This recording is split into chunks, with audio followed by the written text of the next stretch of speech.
Assalamualaikum warahmatullahi wabarakatuh. Perkenalkan, nama saya Oktavia Ramadhani. Perkenalkan, nama saya Anissa Putri Syawalia. Kami dari kelas 12 IPA 3. Kami di sini ingin mendebatkan teori evolusi menurut Charles Darwin dan Harun Yahya.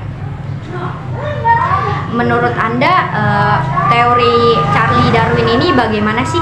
Darwin mengatakan bahwa dengan kematian para makhluk hidup yang tidak dapat beradaptasi, maka akan menghasilkan suatu perubahan. Itu juga didasari karena adanya seleksi alam.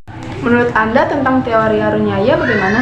Baik, menurut Harun Yahya mengatakan bahwa mutasi dan seleksi alam tidak mungkin menghasilkan sejenis spesies baru. Tidak ada mutasi menguntungkan. Menurut mereka, semua mutasi hanya menghasilkan cacat pada makhluk hidup yang mengalaminya.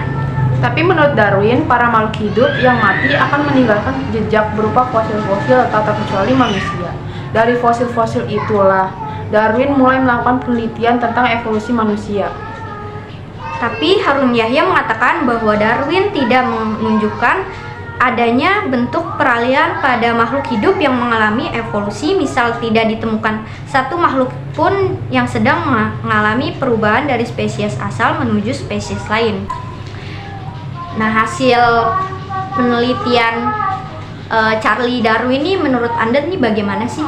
Menurut hasil penelitian, Darwin mulai sedikit menemukan satu hal yang berkaitan dengan manusia, yaitu adanya makhluk hidup yang memiliki ciri-ciri yang hampir sama dengan manusia. Makhluk hidup yang dimaksud adalah simpanse. Menurut Darwin, kesamaan itu terletak pada struktur anatomi simpanse dengan manusia dan proses perkembangan simpanse dengan manusia. Menurut Harun Yahya bagaimana? Tapi menurut Harun Yahya, hal ini disebabkan karena jenis-jenis makhluk hidup memang tidak bisa berubah dan tidak mungkin terjadi perubahan dari satu bentuk makhluk hidup ke bentuk lainnya, misalnya dari ikan menjadi amfibi dan reptil ke burung. Semua fosil yang ditemukan justru membuktikan bahwa kehidupan makhluk di bumi secara tiba-tiba dan dalam bentuk yang lengkap.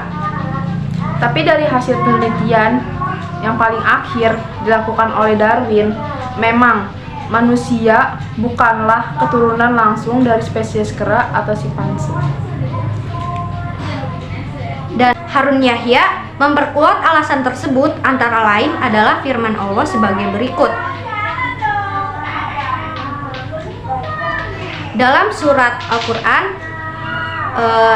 Ibrahim ayat 52, dan Al-Quran ini adalah penjelasan yang sempurna bagi manusia agar mereka diberi peringatan dengannya, agar mereka mengetahui bahwa Dia adalah Tuhan yang Maha Esa, dan agar orang yang berakal mengambil pelajaran.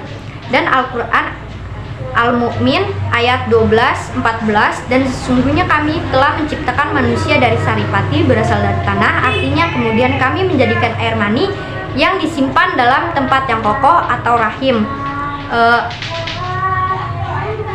Sudah jelas menurut Harun Yahya, kerumitan yang ditemukan pada tubuh makhluk hidup merupakan hasil ciptaan Sang Pencipta, bukan suatu proses kebetulan. Sekian dari kami. Wassalamualaikum warahmatullahi wabarakatuh.